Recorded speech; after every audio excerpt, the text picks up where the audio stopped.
Shaburrux presenta Ecos de Terror. Buenas noches. Es un placer tenerlos de vuelta. Empiezo a pensar que les gusta estar con nosotros, pues es la 10ª noche que pasamos juntos. Como saben, soy Beren y esta noche seré el centinela. Estamos muy felices. En este nuestro 10º episodio decidimos preparar 4 relatos para ustedes y ojalá que los escuchen, si es que se atreven. Por cierto, Yvonne, que está aquí, accedió a que contemos su historia. Así que en los siguientes 2 episodios estén muy atentos, pues daremos pistas de cuándo sucederá esto. Sin más, solo queda decir que la noche se avecina y comienza mi guardia.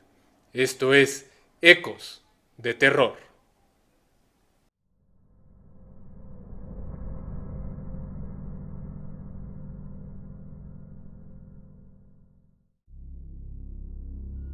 Se cuentan muchas historias sobre el metro de la Ciudad de México. Yo mismo he escuchado varias en YouTube en diferentes canales. Historias que tratan sobre túneles ocultos, los sacrificios que se hicieron para poder construir algunas de las líneas, la niña de la línea 5 en Terminal Aérea y Angares, o el vampiro en busca de sus víctimas en Barranca del Muerto y Mixcoac. Llevo años leyendo y escuchando historias, y las del metro siempre han sido mis predilectas. Y ahora es mi turno de contar mi propia experiencia. En mi trabajo regresamos a las oficinas de manera parcial en junio de este año 2021. Con cierta fortuna, yo me pude vacunar por completo y es por eso por lo que me siento menos intranquilo de tener que trasladarme en transporte público. Es un riesgo en definitiva, pero no tengo mucha opción y cuando menos trato de seguir los protocolos tanto como me es posible. Los días que tengo que ir a las oficinas de manera presencial, trato de salir muy temprano y regresar un poco más tarde de lo normal. Esta es una práctica que yo seguí antes de la pandemia y que continúo hasta la fecha. Me ayuda a sortear un poco las horas pico y en esta nueva realidad a reducir el contacto que podría tener con otras personas. La estación que queda más cerca de mi casa es Etiopía de la línea 3 y mi empleo se encuentra muy cerca de la estación Sevilla de la línea 1. Esto me permite manejar 2 opciones de ruta que alterno conforme al tiempo que tengo para trasladarme y la saturación del servicio. Quizá lo que voy a describir le pueda sonar complejo a quienes no conocen las líneas del metro de la Ciudad de México, pero es relevante para mi historia. Ambas opciones están a 7 estaciones de distancia, pero una requiere menos cambios de línea o transbordos. Mi primera opción es ir de Etiopía a la estación Valderas, cambiar a la línea 1 y de allí hacia la estación Sevilla. Y la segunda opción es ir de Etiopía a Centro Médico, cambiar a la línea 9 hacia Tacubaya y en esta última cambiar a la línea 1 para llegar a la estación Sevilla. A pesar de lo rebuscado que pueda parecer la segunda opción, la diferencia de tiempo es mínima y tengo cierta predilección por esta, pues usualmente hay menos saturación. El martes 3 de agosto de 2021 tuve que asistir a la oficina. Si recuerdan, las lluvias ese día fueron muy intensas y tuve que esperar un poco más del usual para salir de la oficina, pues el metro se vuelve un lugar complejo en días de lluvia y como dije, trato de cuidarme lo más posible bajo las circunstancias actuales. Habré estado llegando como 9:30 p.m. a la estación Sevilla y viendo que la marcha de los trenes era lenta en dirección hacia Valderas, decidí tomar lo que yo llamo la Ruta 2 que ya les describí. Me subí en el penúltimo vagón, pues era el más vacío y porque trato de evitar el último por la mala reputación que llega a tener. Abordé el tren y habiendo varios asientos vacíos, decidí sentarme. Me enfoqué en mi teléfono celular, pues tenía menos de 3% de carga y necesitaba avisar a mi pareja que ya iba en camino. Mientras esto sucedía, y antes del cierre de puertas, muchas personas descendieron del vagón en el que me encontraba, y de reojo vi cómo alguien había abordado. No le di mucha importancia y seguí en mi teléfono, apresurándome a enviar el mensaje antes de que el tren llegara a los túneles, y sobre todo antes de que se me terminara la batería por completo. Logré mandar el mensaje, y casi como anunciado, mi teléfono se apagó unos instantes después.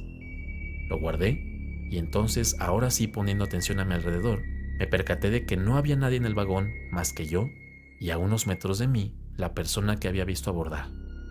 Se trataba de una mujer de tez muy blanca y que vestía un atuendo que destacaba de los demás, pues era elegante y con muchas joyas y accesorios. Lo más tétrico es que yo ya había escuchado la historia de la mujer sonriente del metro y nunca pensé que fuera real.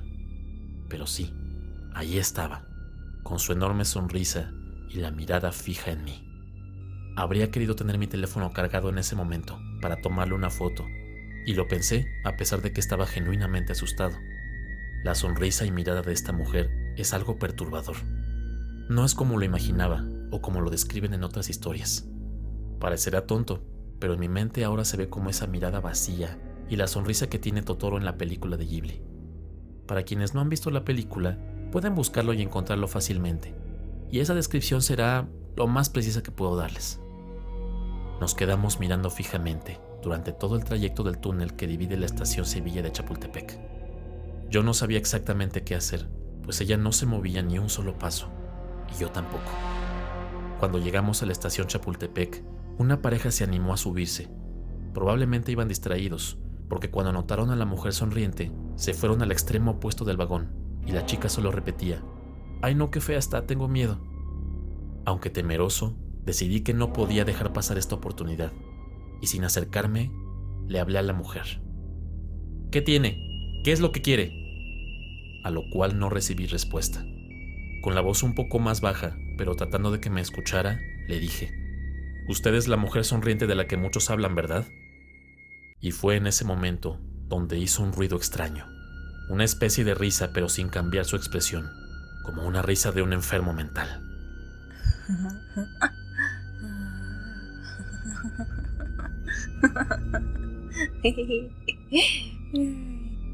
Eso hizo que la chica del fondo gritara, y tan pronto llegamos a Juanacatlán, tanto la pareja como yo descendimos del vagón. Yo me cambié a unos 2 vagones adelante y me asomé hacia el vagón donde originalmente había abordado para notar que ya no estaba. Yo seguía muy nervioso, pero pensé en la suerte que había tenido de toparme con la mujer sonriente y de que finalmente no me había pasado nada. Cambié de línea en Tacubaya y pensando que estaba a salvo, me dirigí de nuevo al penúltimo vagón. Avanzamos un par de estaciones y cuando llegamos a la estación de Chilpancingo, mis ojos no daban crédito. La mujer sonriente abordó el vagón. Sucedió todo tan de repente que no me dio tiempo de reaccionar.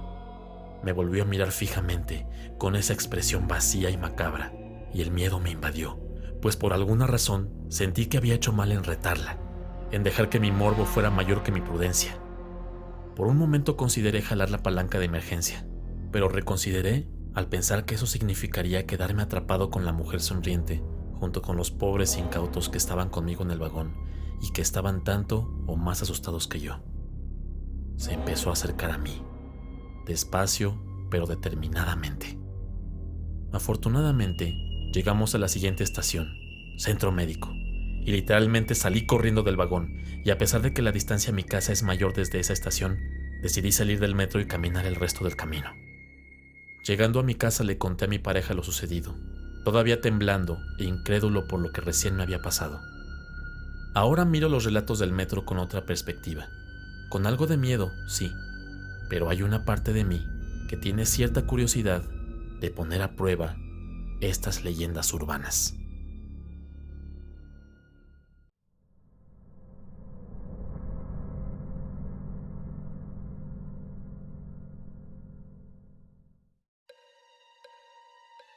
Transcurría la primera quincena de diciembre.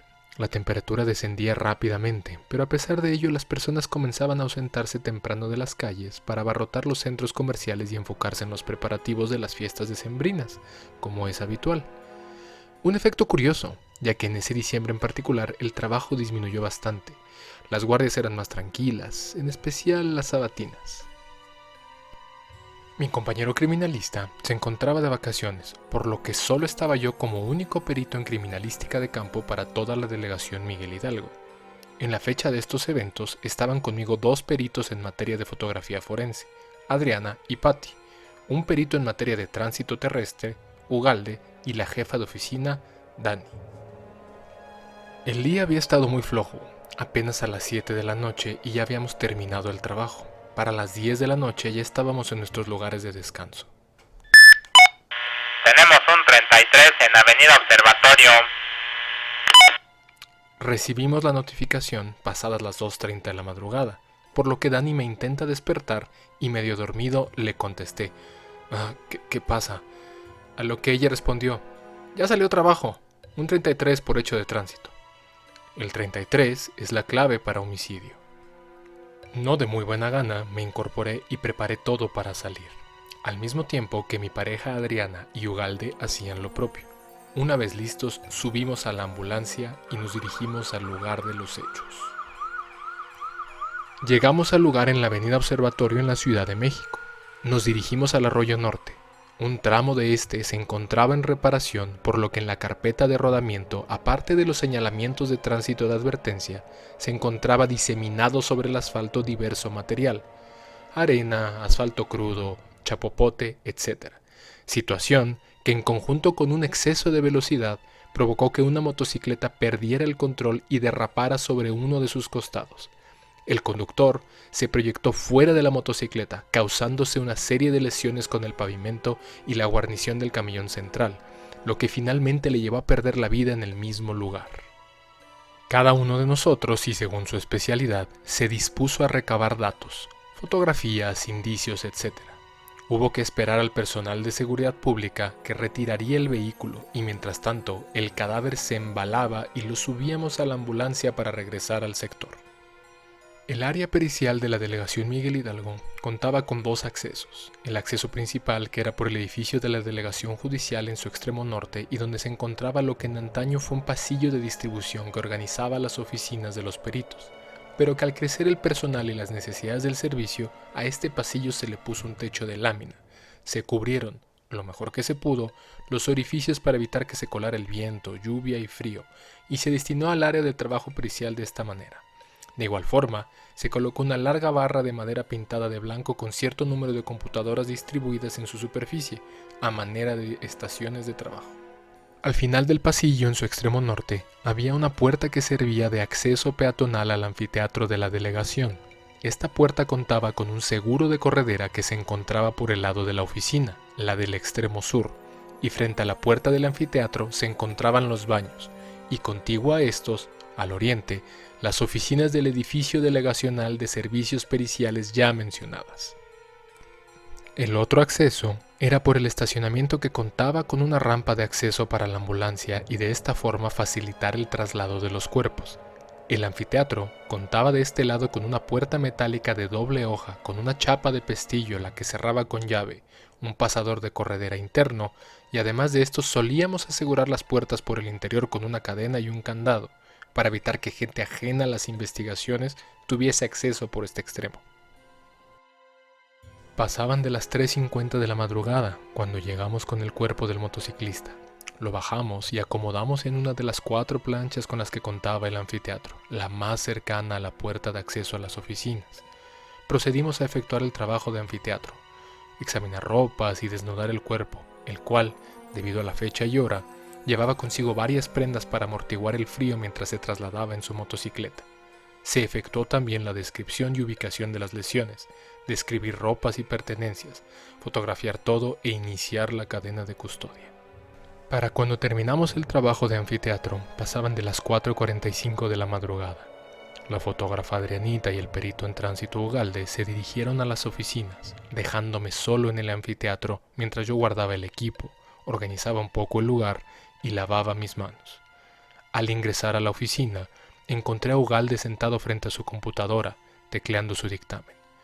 Pregunté por mi pareja y Dani, la jefa de oficina, me indicó que Patty, la otra perito en fotografía, ya la esperaba con todo listo para ir al laboratorio a revelar los rollos que entonces eran usados en las investigaciones.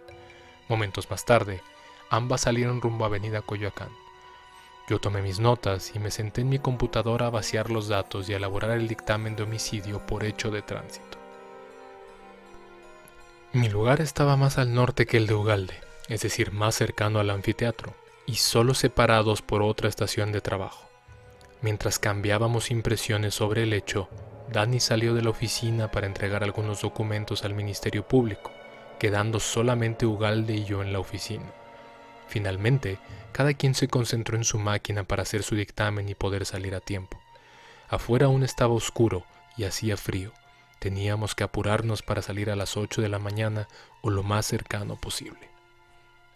Mientras tecleábamos en la computadora, de vez en vez interrumpíamos para preguntarnos uno al otro medidas, indicios o intercambiar alguna impresión. En una de esas ocasiones hablábamos sobre detalles de la calle y Ugalde volteó su cuerpo, quedando frente a mí, y yo volteé solo la cabeza para mirarlo y hablarle. Estábamos en pleno intercambio de ideas cuando Ugalde, viendo más atrás de mí, de repente se puso en pie de un salto diciendo: «No mames, alguien se metió al anfiteatro». Aún no acababa de decir esto cuando yo volteé con dirección al anfiteatro, al tiempo que me ponía en pie. Lo que alcancé a ver fue el busto de una figura humana que se asomaba del anfiteatro a las oficinas, como inspeccionando la zona. Sin embargo, yo la recuerdo como una figura negra, asomando únicamente la parte de los hombros y la cabeza por la puerta y desde el interior del anfiteatro. Ambos corrimos hacia el anfiteatro, temiendo que en efecto alguien se hubiera metido por el otro acceso a robar algo. Aún estaban en el anfiteatro el casco y las ropas del cadáver, chamarra y pantalones de cuero, rodilleras, pertenencias como el reloj, pulseras y algunas cosas que podrían interpretarse como de valor, y si desaparecían, el problema con el Ministerio Público sería grande. Entramos casi al mismo tiempo al anfiteatro y no vimos persona alguna. Buscamos en los sitios donde pudiera ocultarse alguien y no tuvimos éxito. Revisamos las puertas que conducían al estacionamiento y estaban perfectamente cerradas desde el interior, así que yo me dirigí a donde se encontraban las pertenencias para ver si faltaba algo. Sin embargo, todo estaba ahí, cuando nuevamente escuché a Ugalde decir: «No mames, güey, era ese», señalando al cadáver, a lo que yo dije: «No chingues, no puede ser si ya está bien muerto». Al mirar el cuerpo no vi nada relevante, quizá una mano que se deslizó por gravedad, pero nada más. «Sí, güey, yo lo vi bien», replicó Ugalde. Ciertamente él lo había visto unos instantes más que yo, y la verdad, como ya dije, yo solo vi una figura sin distinguir facciones. «Ya deja el alcohol», le dije bromeando. «Bueno, ya, vamos a seguir con los dictámenes», me dijo más calmado y salimos del anfiteatro.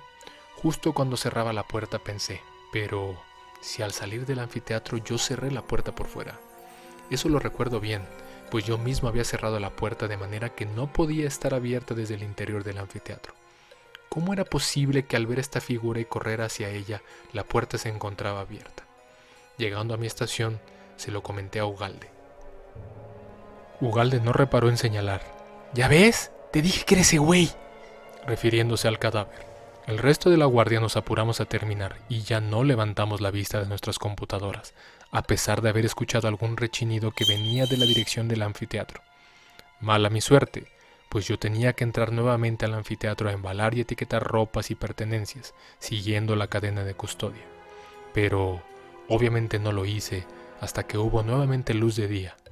Digo, por si acaso.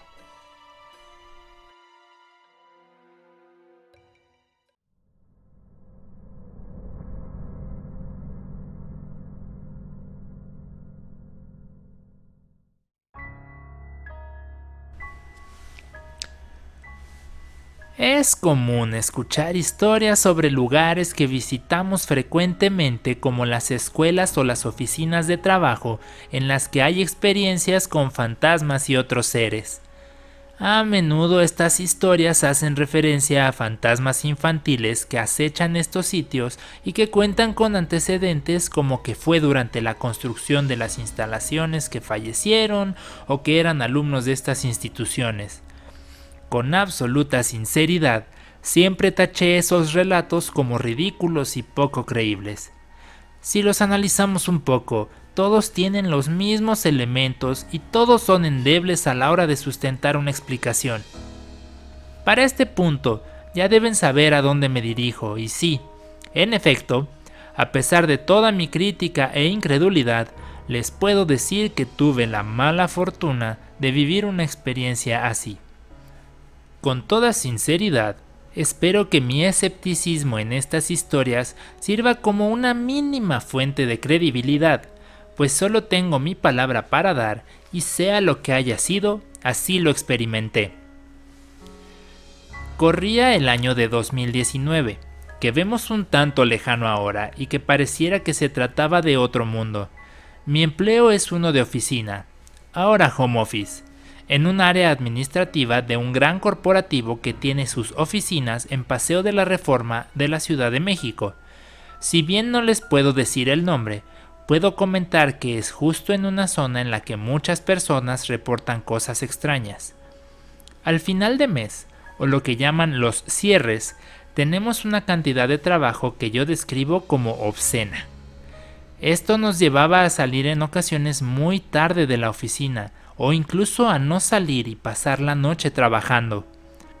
A mis compañeros les encantaba aprovechar nuestros pequeños descansos en la madrugada para mencionar pequeñas historias de terror o eventos paranormales que, según ellos, ocurrían en el edificio y en la zona.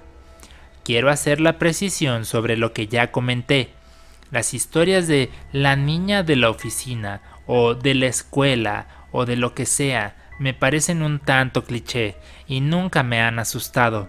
Sin embargo, otro tipo de historias sí me causan miedo y me llegan a sugestionar.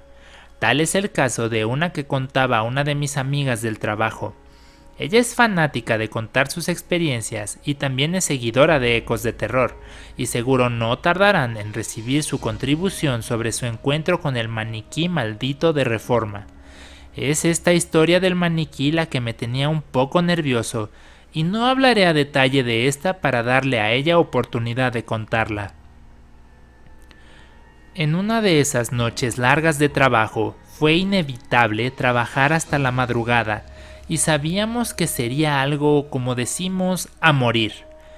En esa ocasión, me tocaba a mí armar el reporte de cierre, lo que significaba en gran medida esperar a los demás.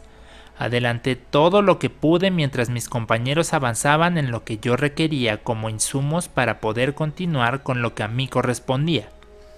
Conforme la gente iba terminando, revisábamos lo que me entregaban y luego se retiraban a su casa. Lo hacíamos de esa manera para no retener absurdamente a nadie.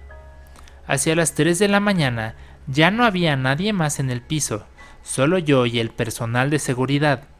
Esto lo sé porque unos minutos antes había acompañado a uno de mis compañeros a la salida, momento en el que aproveché para comprarme algo de la máquina expendedora y un café, topándome con uno de los 2 elementos de seguridad del piso. Conversamos un segundo y me dijo que éramos los únicos en las oficinas. ¿Le falta mucho, joven?, me preguntó amistosamente. Sí, todavía un rato, le contesté con el mismo tono, aprovechando también para invitarle un café, así como darle uno adicional para el del cuarto de cámaras. Seguí trabajando un rato, escuchando mi música y tratando de apresurarme para poder ir a casa y al menos bañarme. Mientras trabajaba, escuché cómo una de las sillas rodaba, lo cual era muy poco habitual, porque la mayor parte del espacio estaba alfombrado, y salvo por algunas zonas, donde por cierto no debería haber sillas, se podía escuchar el rodar de estas. Un poco alterado, decidí revisar en mis alrededores y en efecto, una de las sillas se encontraba a medio pasillo, justo en el espacio donde no había alfombrado frente a una de las salas de juntas. Sin duda esto era inquietante, pero hice un esfuerzo por mantener la calma y aunque nervioso, regresé a mi estación de trabajo para avanzar lo más rápido posible en mis tareas. Admito que en este punto me encontraba ya inquieto y debido a la sugestión que ya tenía por las diferentes historias que se contaban de la ubicación, me empezó a invadir una sensación de miedo e incomodidad. Pasaba apenas de las 4 de la mañana y justo estaba terminando el reporte. Estaba en ese punto ya exhausto y me enfrenté a una decisión que quizá muchos hemos tenido que tomar en esas circunstancias. Podría esperar unos minutos y utilizar el transporte público que comenzaba a operar a las 5, o podía pedir un taxi o auto por aplicación para irme a casa.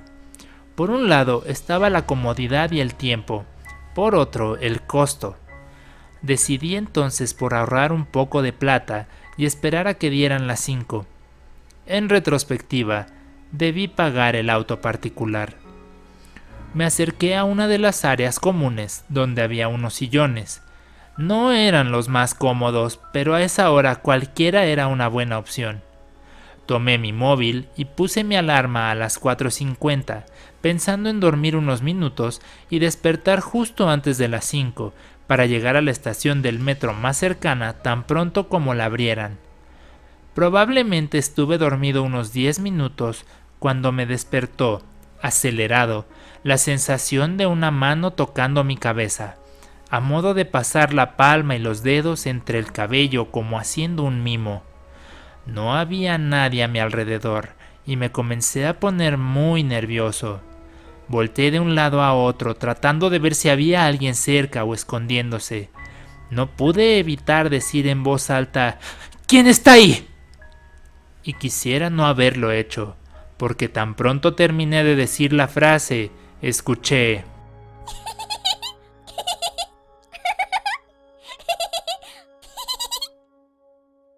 Sin exagerarles, sentí un miedo incontrolable.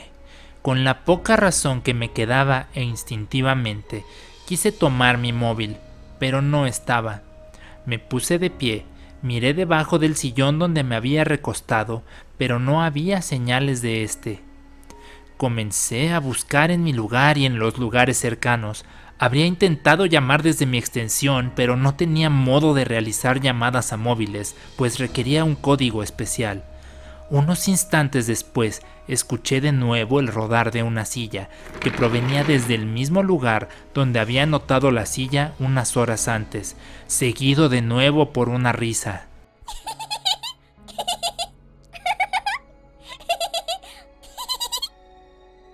Me acerqué, y de nuevo estaba una silla en el pasillo. No tuve tiempo de procesarlo cuando sonó la alarma de mi teléfono, indicando que ya eran las 4:50 de la mañana, cosa que me hizo pegar un salto del susto, pues ya mi nivel de miedo era extremo en ese momento.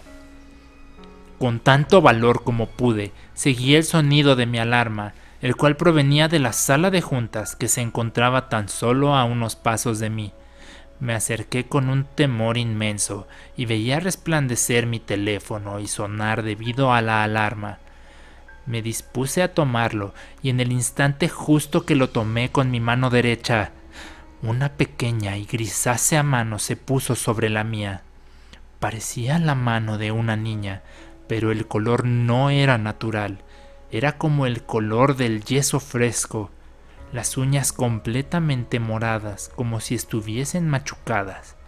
No tuve el valor de voltear, solo de reojo pude ver un brazo extendido cuya mano se posaba sobre la mía. Apreté la mano con todo y mi teléfono y salí corriendo, como si me persiguiese el mismísimo demonio. La gente de seguridad lo notó y me interceptaron en la salida. Les dije: «Hay una niña en la sala de juntas», lo que tomaron primero con seriedad y fueron de inmediato a revisar, solo para decirme que no había nada. Yo seguía en un estado de shock, y ellos solo reían un poco, desacreditando lo que yo decía, de la misma manera que yo siempre he desacreditado las historias similares, pues sigo creyendo que, en su mayoría, son solo habladurías. Sin embargo, en mi caso, no lo fue. Conté a todos los que esa noche estuvieron ahí lo sucedido. Les rogué que me confesaran si se trataba de una elaborada broma. Naturalmente, todos lo negaron, y tengo buenos motivos para creer que decían la verdad. Pedí a la gente de seguridad las cintas o al menos que revisaran. Ellos insisten que lo hicieron y no notaron nada fuera de lo normal, salvo por el hecho de que vieron que un par de veces moví una silla por el pasillo frente a esa sala de juntas. En cierto modo, tuve la suerte de que nos mandaran a trabajar a casa unos meses después, debido a la pandemia, y desde ese entonces no he tenido que estar en las oficinas, y mucho menos de noche. Si ustedes son de los que todavía tienen que ir presencialmente a sus oficinas y trabajar hasta la madrugada ahí, les sugiero que siempre que puedan, salgan lo más rápido y no se queden solos. Nunca saben si alguna leyenda urbana acabará teniendo algo de verdad.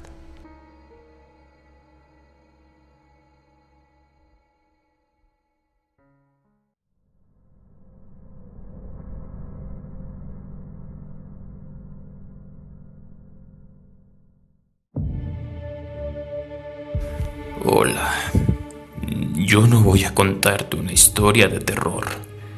Yo haré que vivas esa historia de terror. Dime algo. ¿Estás solo? No tienes nada que temer. Entonces, ¿de qué tienes miedo?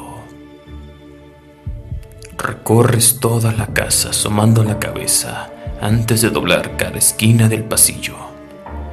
Te aseguras que la puerta de entrada está bien cerrada.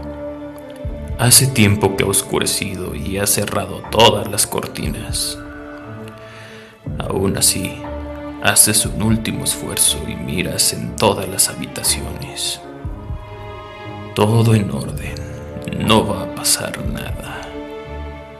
¿Seguro? Como un ratón asustado, pasas corriendo delante del baño y crees haber visto algo detrás de la cortina de la regadera. Te paras delante de él.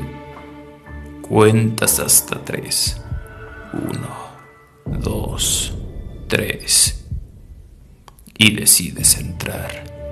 Tras ella, tu imaginación. En este momento, tú y ella son los únicos que están en casa. Al menos es lo que deseas, ¿verdad? Cierras la puerta. Eso te hace sentir a salvo, pero ¿de qué? ¿No se supone que estás solo? Te encaminas a la sala mientras intentas concentrarte en el programa que hay en el televisor. Por supuesto, has encendido todas las luces. Notas un viento frío en la nuca mientras te giras lentamente. Tu corazón late muy fuerte. La boca se te reseca y se te eriza todo el vello del cuerpo. Una corriente, nada más. ¿O acaso esperabas otra cosa? Vuelves a mirar el televisor y... ¿qué ha sido eso? Has escuchado caerse algo en la cocina. Lástima. Siempre es el lugar más alejado.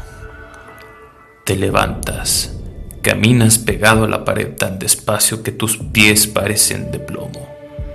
Te asomas solamente observando como si esperaras que alguien surgiera de la última esquina. Vamos. Ya falta poco. Estás frente a la puerta. Como puedes te estiras y enciendes el apagador de la cocina. Un sartén en el suelo. No debiste haber dejado en la orilla. Riendo nervioso, regresas a la sala y apagas el televisor. Lo mejor es ir a tu PC. No estás a gusto, ¿cierto? Ese silencio en la casa te aterra. Miras intranquilo hacia la puerta. ¿Lo has visto? Sí. Es una sombra que acaba de pasar frente a tu puerta. No quieres salir a mirar, pero sabes que vas a hacerlo. ¿Por qué esperar? Solamente te asomas como escondiéndote y lo que descubres es soledad. Tranquilo, tranquilo. Son tus nervios, nada más. Entras en tus redes sociales y...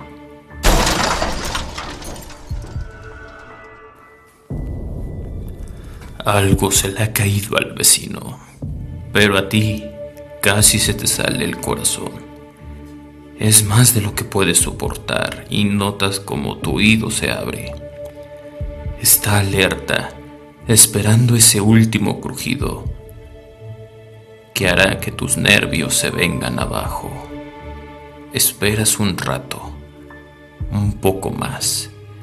Respiras hondo. Todo está bien. No hay ruidos, no hay fantasmas ni sombras. Solo tú. Es tarde y decides ir a dormir. Tras de ti la casa en tinieblas parece que te observa y un escalofrío recorre tu espalda.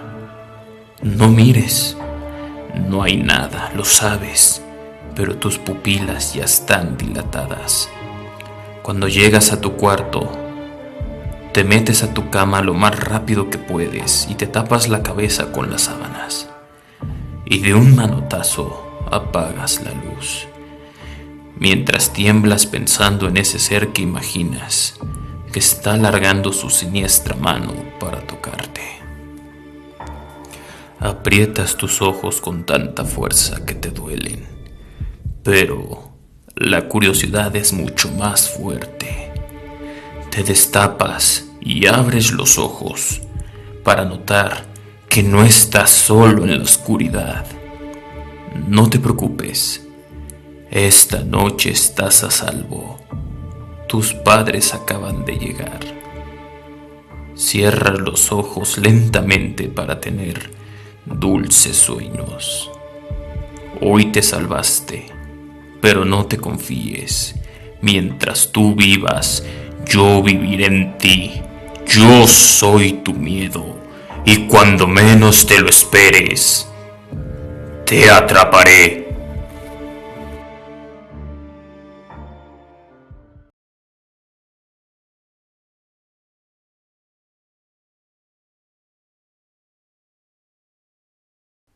Como siempre, esperamos que les hayan gustado los relatos que preparamos para ustedes. Les pedimos una vez más que le den like a nuestro contenido, que lo compartan y se suscriban si es que no lo han hecho. De nuevo, para nosotros es un placer recibir sus historias, adaptarlas y presentarlas como relato en nuestro programa. Sin más, les agradecemos nuevamente y nos vemos la próxima semana. Hasta luego.